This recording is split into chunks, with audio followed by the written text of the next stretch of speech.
Welcome to Building Ancient Egypt.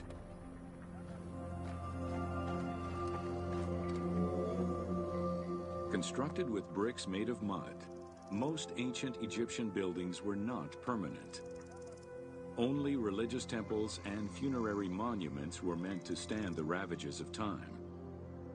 For these very important structures, Egyptians used limestone, sandstone, and harder materials, such as granite, quartzite, and travertine. These heavy stone blocks were so prized that they were often transported from quarries located hundreds of kilometers away.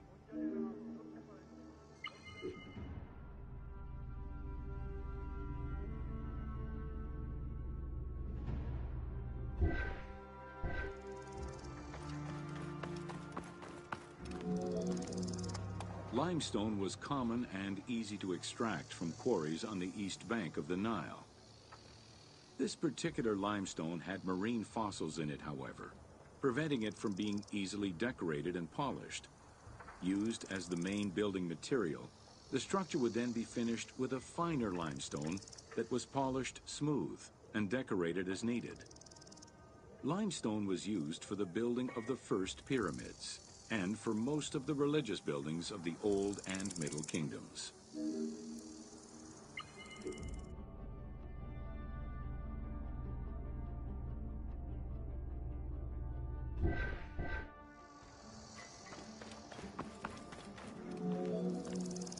Ancient Egyptians preferred to use sedimentary rock beds or layers like sandstone and limestone because they were often easier to extract. The common method used to extract stone was the open pit quarry. Stonecutters would find quality stone, shape, and dig it out on site. Open pit quarries enabled many workers to work simultaneously on many blocks, which allowed for better productivity.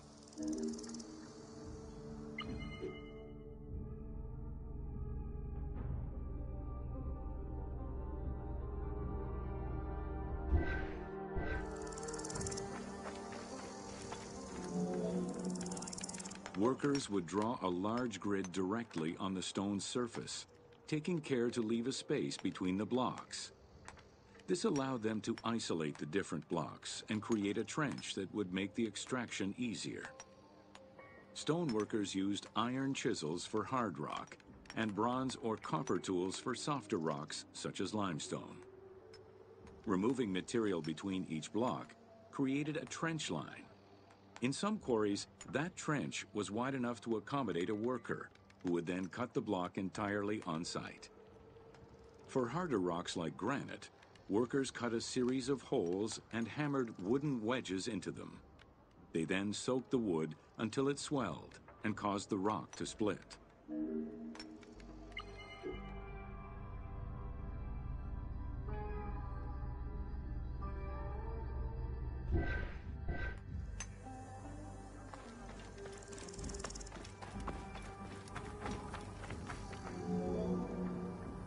The gallery extraction technique was used when the desired rock was buried under layers of rubble.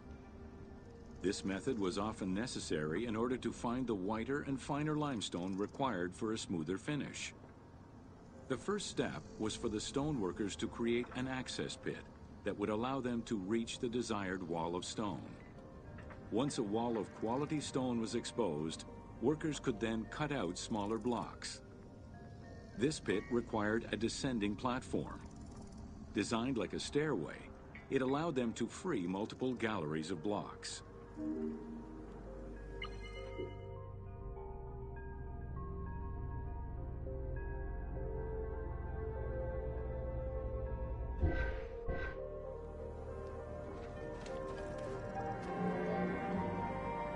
To cut the stone, they created a longitudinal kerf or slit, and then cut the rock at a 90-degree angle. The lower side was determined along the geological layers or by using a horizontal cut. Wooden wedges were inserted in the rock and hammered in. Shock waves were then generated using hammers, fracturing the blocks at the seam.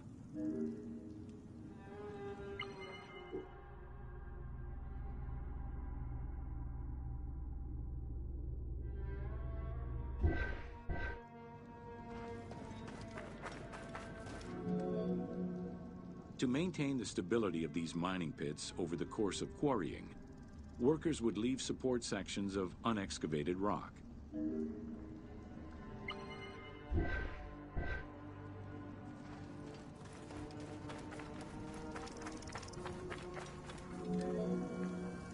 In every quarry, dedicated shrines were established to offer protection for the workers.